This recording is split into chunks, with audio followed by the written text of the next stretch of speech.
Wellness tips sa Health Check Plus. Katawan, kagandahan, kagalingan, ating alagaan. Dito lang yan sa Wellness Tips sa Health Check Plus. Nagbabalik ang Health Check Plus. Magandang araw po sa inyo, Miss Ea Torrado. Kamusta po kayo? Mabuti po ako. Magandang araw. Hi, Attorney Mimi. Thank you for having me here. Yes. And again, Miss Ea, kasi po diba hindi naman to yung pinakauna yung interview. Kaya baka po ma-share ninyo kung kamusta naman po kayo since we got to interview kayo dito sa Health Check Plus. Yes, sure. Yes, this is my second time here at Health Check Plus. And I remember almost the same time last year when I was interviewed, but the focus last year was dance as a healing practice because I'm the founder and artistic director of Daloy Dance Company and Daloy Dance Movement.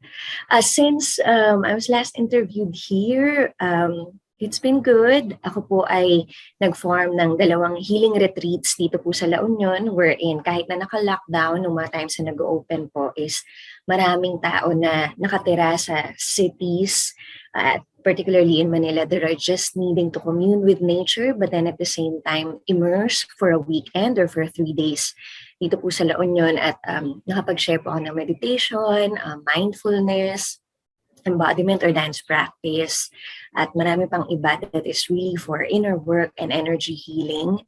I also po made 2 dance films. Isa po ay about environment and sustainability wherein I collaborated with one of our renowned visual artists, Leroy New, and also collaborated with locals here.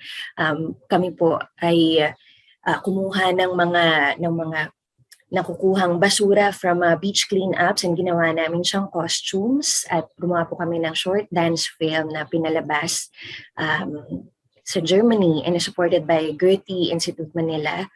And then also another dance film that I created which is more of a ritual naman that is supported by Ontario Arts Council and is presented in Canada. As of now, I'm just more focusing on giving private energy healing sessions, either in person here in La Union or via Zoom. But maybe I'm fortunate to have had just 2 weeks ago a project at the Cultural Center of the Philippines in Pasay po, wherein I brought my crystal singing bowls and did a ritual in the middle of 1,000 contemporary bululs for an exhibit called Kaingin in collaboration with visual artist Jinggoy Buen Succeso. Ito naman ay during the pandemic is nakapag-travel siya sa different forests in the Philippines na namatay ang mga puno, namatay ang lupa dahil sa kaingin at nagkaalap siya ng mga materials mula doon at gumawa siya ng mga bulls at exhibit sa CCP. So yun pong ritual na shinare ko naman sa CCP nitong kamakailan ay yun, pag-bless, pag-connect sa mga ninuno natin at mga bulol at pag-hope na the next generations to come are just more conscious, aware, and caring for our environment. Ang dami niyo pong nagawa. Ang dami. Thank you for so and baka there's more pa. But yes po, yung crystal singing bowls po ninyo, this is kaingin. Tapos na po ba siya or meron pa po kayong shows aside from what you had in CCP? There is a plan to do another one by the end of May. Yun naman yung parang closing ng exhibit. So to do another ritual, but it's still not sure. I think ma-finalize pa next week. However, we have parang a dance film version of the performance na eventually ay i-upload ko naman po sa aking YouTube channel para mas marami namang makanood. Yun po. This would be, if ever, this would be the 3rd dance film that you will be releasing. Yes. Yun po yung kaingin ways. Yes. But right now, ang naintindihan ko po, yung inyong focus po would be you give private energy healing sessions. Yes. Opo. Yeah, maybe you could describe ano po ba tong, well, you said na it's more one-on-one. But ano po ba talaga tong energy healing session? Well, I am a certified level 3, also called the Reiki Master. So, doon ako nagsimula, Reiki Energy Healing. It's a Japanese form of energy healing from ancient Japan. And it's two words. Rei means universal or divine, and then Ki means life force energy. So, in that session, I channel that universal life force energy, and then with laying of hands through really light touch is parang I help move stuck or blocked energies in the body. Um, I would say that I've been doing this since 9 years ago. But it's the pandemic and the lockdown na parang nakuha ko talaga yung calling to mas i-share ko to because a lot of people are just stressed out, burnt out. We've gone through a lot of changes and transitions, in our home life, in our careers, and then the scare of COVID, and then the surges, and now itong ang political unrest, social unrest, ganyan. Ang dami masyado. So talagang I've been called in the last 2 or 3 years to focus on my energy healing practice and serve that to other people. Now, I would say that there are many, many other forms of energy healing exercises and practices and meditations. And Reiki is one of the things that I specialize in. But when I give the one-on-one sessions, it's a lot of talking and asking kung ano ba yung kailangan ng client, ganyan, at kung nasan siya. And from there, I tailor, from the arsenal of tools that I know of energy, from energy work or energy healing, na yun yung binibigay kong session. It comes from the premise that, energy is something we don't see, but we know it's there. Sometimes, we enter a room, tas parang, wow, parang ang sigla ng pakiramdam. Yung parang gusto mong maupo rito. So it's like, it gives up that energy or vibrations na parang, maganda dito, masarap dito, ganyan. Or sometimes you talk to a friend and that friend is going through a lot of tough na nangyayari sa kanya, and then that person, let's say, complains or cries or is angry, and we're just listening. Pwedeng mangyari is pagkatapos ng pag-uwi natin, ang bigat din ng katawan natin, or parang masakit yung ulo natin, or parang masakit yung tiyan. So parang we kind of absorb that energy in a way. So it comes from the belief that, not only is there energy in everything, but everything is energy. Parang ganun. Our thoughts, mental energy, our emotions carry emotional energy. And even, the things that we want to see in the future, we have put energy there before it kind of materializes into something tangible. So, and energy healing work that I do and in sessions is yun yung para siyang pagmamasahe ng energy na yun, para matanggal yung parang bad energies or not so good energies, and then have more life force energy sa taong yun at mas mag-flow yung energy na mas maganda. Parang very interesting po, especially like not everyone knows about energy healing. I think ako po meron akong konting experience lang sa energy healing. But yeah, I think yun, and I would say yun po, katulad ng sabi niyo, it really releases something, makes you, invigorates you. So yun po, tama po kayo. So parang right track naman po yung one-on-one private healing sessions niyo. Pero tatanungin ko po, kasi you also mentioned about political unrest.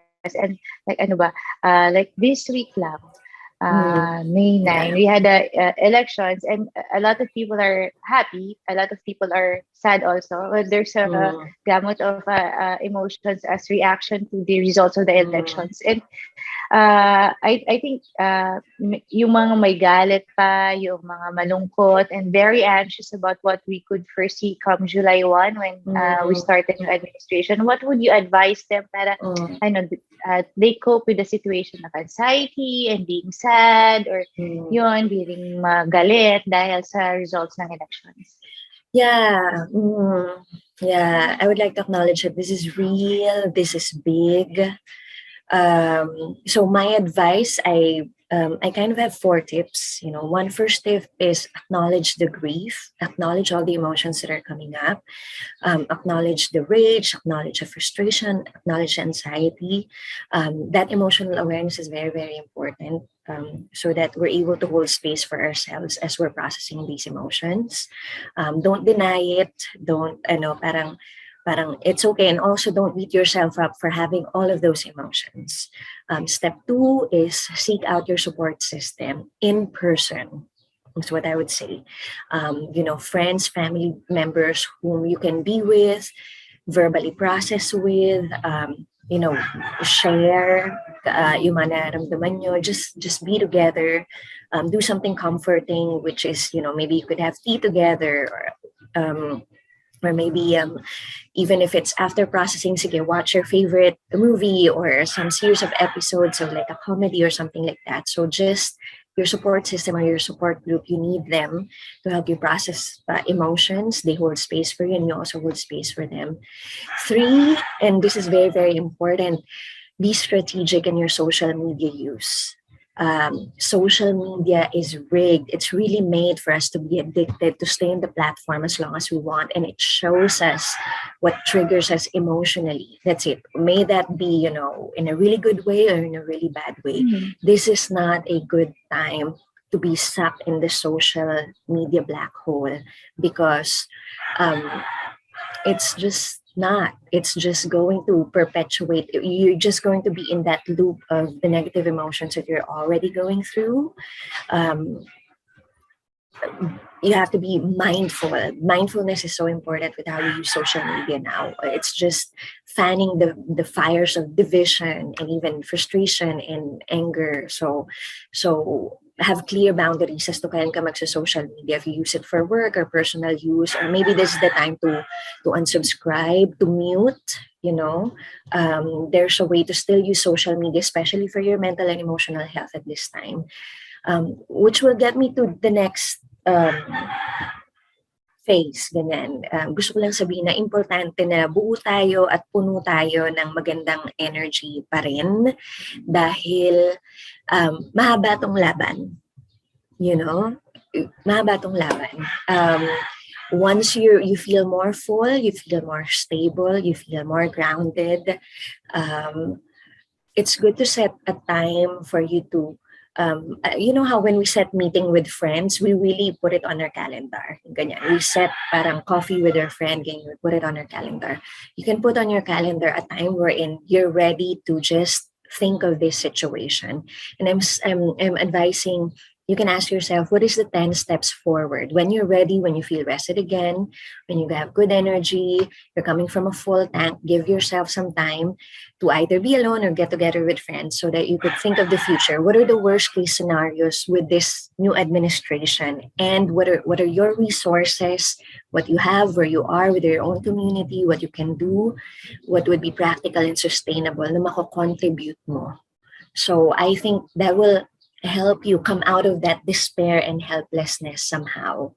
So pahinga, mag-full tank, tapos schedule mo yung, okay, ganyan, parang I'm gonna vision for the future, and with what I have, with my resources, ito yung parang sa tingin ko makakontribute ko. And yun, parang to come to that feeling na no contribution is too small. May ripple effect lahat ng contribution natin. So those are the things. I think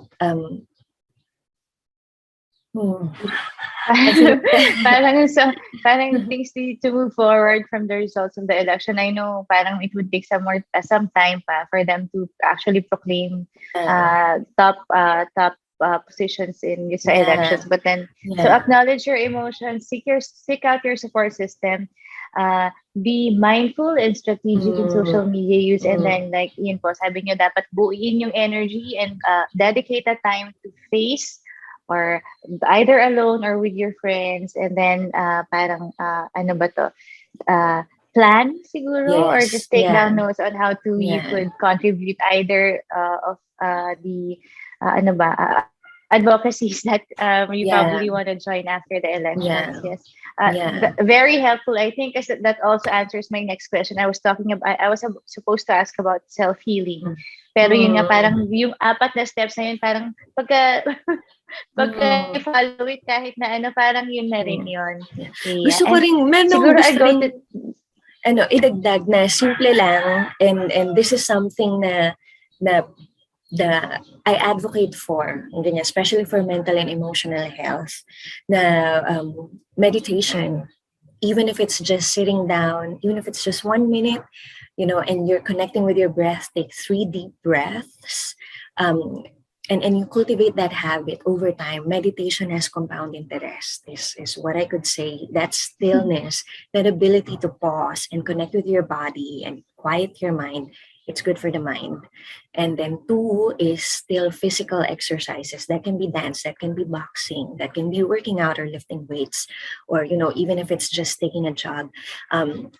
Still, physical movement could be your healthy outlet to expand that rage, expand the pent-up emotions. So, alam mo yun, parang, these are 2 things that will help us stay grounded, stay centered, and parang, so that when we're more or less full tank, balik tayo sa mag-volunteer tayo, tumulong tayo, gumawa tayo kahit na maliit na bagay na maitutulong natin for our communities. Nagaling sa pagmamahal. Very nice. So meditation and physical activity. And we mentioned about dance, yun po, and that it's and it's another great way to relieve stress. So you mentioned about Daloy Dance, and can you tell us something more about Daloy Dance? Salamat for asking. So Daloy Dance Company is a contemporary dance company that I formed in 2014. And we performed in different sites and stages in Manila and abroad. But during that time until now, we developed Daloy Movement, which is a meditation practice wherein the dance is not for performance, but rather it's for emotional release. It's for relaxation. It's for being so deeply connected to your body that there's so much room for self-discovery, for self-expression. It's also a lot of tapping into your own intuition and the very present moment. So it's a meditation practice wherein you really get to the present moment and your mind and your body gets even more connected.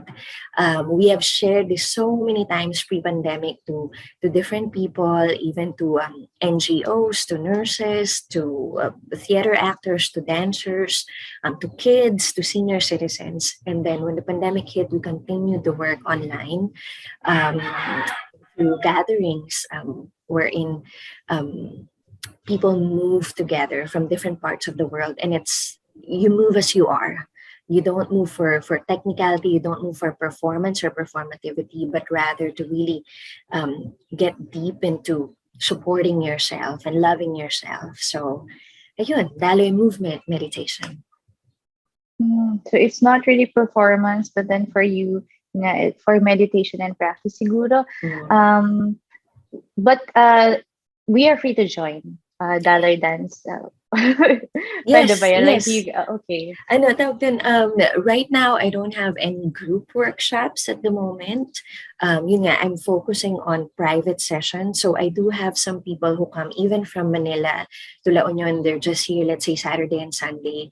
And then sometimes I see them in my whole parang list of energy healing services. One of those also is Daloy Movement, because parang I'm guiding that person into intuitive movement in the very present moment so that she can move her own energy and get back to a state of health. And siguro, before we close the interview, we'll ask you to share your advice, sa mga advice po ninyo sa ating mga nakikinig at nanonood. Lalong-lalo na these times na yun, kakatapos ng election and the pandemic is still there. Ang aking pong advice ay kapit po tayo. Kapit at alagaan ng sarili. Napaka-importanting alagaan ng sarili. Hindi po ito selfish. Dahil mahaba-haba pa po ang laban.